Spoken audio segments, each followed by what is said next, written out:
Leave this chanting. Leave this chanting ये poem compose की गई थी रविंद्रनाथ टैगोर के द्वारा। रविंद्रनाथ टैगोर का जन्म हुआ था 1861 में और उनकी डेथ हुई थी 1941 में।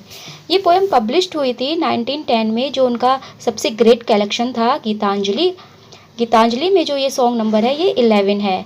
गीतांजलि में टोटल 108 पोयम है और उन्हें गीतांजलि के लिए नोबेल प्राइज़ भी मिला था इन 1913 में।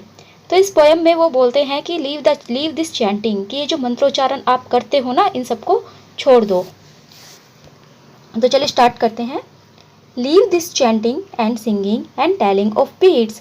लीव छोड़ दो, दिस चैंटिंग ये जो तुम मंत्रोच्चारण करते हो, एंड सिंगिंग और जो तुम ये भजन गाते हो, एंड टेलिंग ऑफ बीट्स या फिर जो तुम ये मोतियों की माला पर कुछ पढ़ते रहते हो, इन सबको छोड़ दो।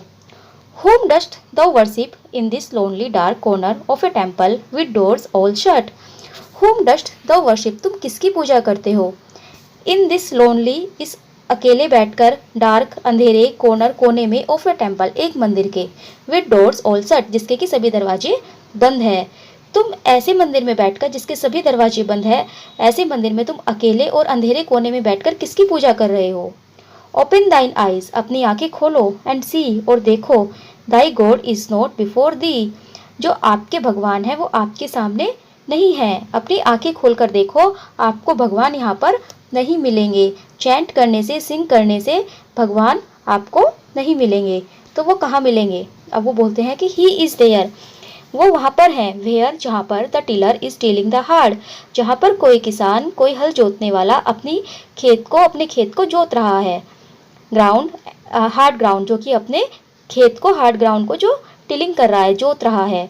And where the path maker is breaking stones, और जहाँ पर कोई पाथ मेकर, कोई रास्ता बनाने वाला ब्रेकिंग स्टोन्स पत्थरों को तोड़ रहा है।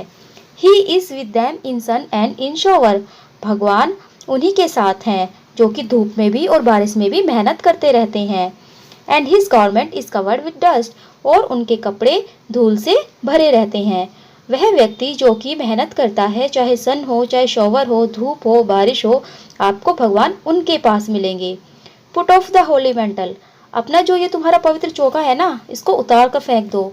And even like him come down on the dusty soil, और उनकी तरह ही, जैसे कि भगवान उतर आए हैं, भगवान उन इंसानों में हैं, उन्हीं की तरह ही तुम भी इस डस्टी सोइल में उतर जाओ, इस मिट्टी में उतर जाओ, कुछ मेहनत करो, कुछ मेहनत का काम करो। डेलिवरेंस, मुक्ति। Where is this deliverance to be found, यानी क्या आपको मुक्ति चाहिए? आपको पता भी है कि ये मुक्ति आपको कहाँ मिलेगी? Our master himself has joyfully taken upon him the bounds of creation, यहाँ तक कि जो हमारे मास्टर हैं, जो हमारे भगवान हैं, उन्होंने भी खुद खुशी खुशी टेकन ले लिया है अपॉन हिम द बॉन्ड्स, ये बंधन ऑफ क्रिएशन, अपने क्रिएशन का, अपने जो उन्होंने क्रिएशन की है, जो उन्होंने अपनी सृष्टि बनाई है, उन्होंने खुशी खुशी इस बंधन को स्वीकार कर लिया है। He is bound with us all for ever, और वो हमारे साथ सदैव के लिए बंध गए हैं। वो उनका जो बाउंडेशन है वो हमारे साथ सदैव के लिए हो गया है। तो फिर आपको क्यों मुक्ति चाहिए? जब भगवान खुद हमारे साथ बंधे हुए हैं, उनका खुद हमारे साथ बाउंडेशन हो चुका है, तो आप मुक्ति किसके लिए चाहते हो? Come out of the meditation, अपनी मेडिटेशन से बाहर आओ, अपने जो तुम ये ध्यान लगाते रहते हो इनसे बाहर आओ।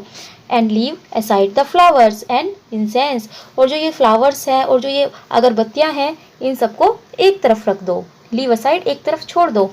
व्हाट हार्म इज देयर, और इसमें क्या बुराई है, इसमें क्या नुकसान है? इफ़ दाई क्लोथ्स, यदि आपके कपड़े बिकम टैटर्ड, फट जाए, एंड स्टेन, या फिर उन पर धूल लग जाए। अगर काम करते हुए, मेहनत करते हुए आपके कपड़े फट भी जाए या उन पर धूल लग जाए, तो इसमें कोई नुकसान नहीं है, क्योंकि ऐसा कर कर आप भगवान से मिल लोगे। मीट हिम, उनसे मिलो। इसका मतलब यह है कि इसमें कोई भी नुकसान नहीं है, बल्कि इसमें तो फ़ायदा है कि आप भगवान से मिल पाओगे। And stand by him in toil, तुम आप भगवान जाकर भगवान से मिलो और उनके पास खड़े हो। इन टोइल, पसीने में, मेहनत में।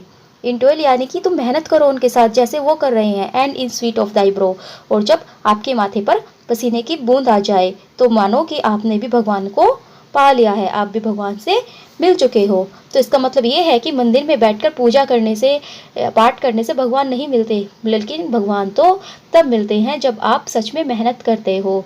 जो मेहनत करते हैं भगवान उन्हीं के पास मिलते हैं।